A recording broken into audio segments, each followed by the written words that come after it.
The title's going to say it all. NASCAR Injustice.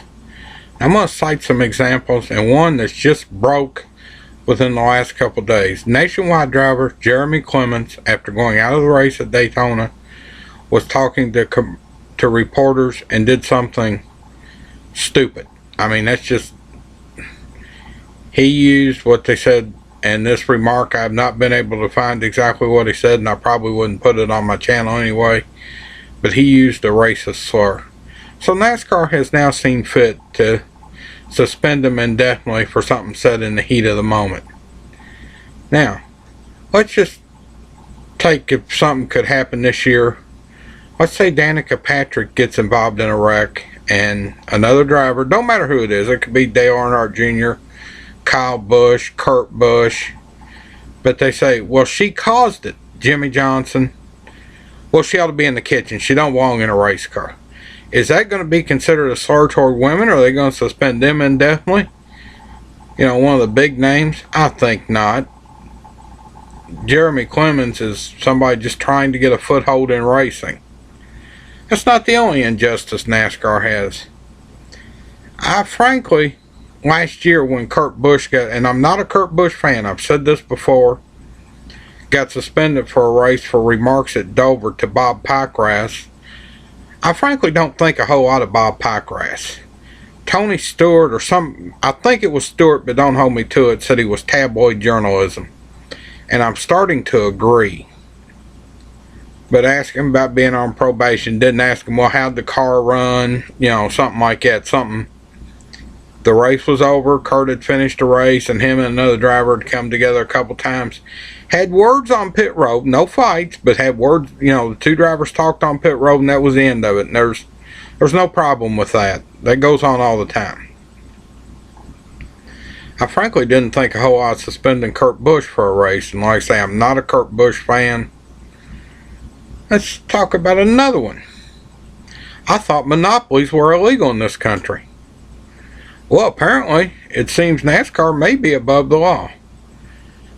When Singular Wireless Service became AT&T, they were no longer allowed, after a time, to sponsor the Jeff Burton Richard Childress car.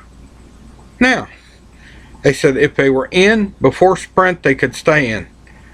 Well, if you look back, AT&T was in well before Sprint. They were in at the same time Sprint was sponsoring cars.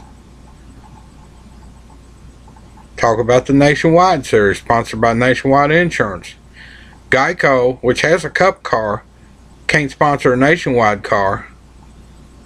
State Farm, Progressive, Allstate, none of them can sponsor a Nationwide car. Just as if I'm sure, and I can't even tell you if Camping World has a competitor in the truck series, but I'm sure they wouldn't let another camping store. I don't know if KOA and Camping World's tied in or not, but I'm just saying, if there's another major camping store here in the United States, they probably can't get in the sponsor a truck in the truck series. Well, what happened? Didn't they break up Ma Bell? Didn't they break up the oil companies to keep from monopoly? Oh, that's a whole nother story, because around the Louisville area, Marathon Oil seems to have a monopoly and can do whatever they want with prices of gasoline, but that's not the point of the vlog. I'm just saying there's some big time injustice in NASCAR. I'll cite another example. At Daytona last year, when they come out with the major penalties against Jimmy Johnson and Chad Knaus, even though the car had never hit the track yet, they said they didn't like visually they didn't like the seat pillars. You can't look at something and decide it's wrong. You got to measure it. But it had never been on the track. It was changed before it ever went on the track. I just have a basic problem with some of NASCAR's way.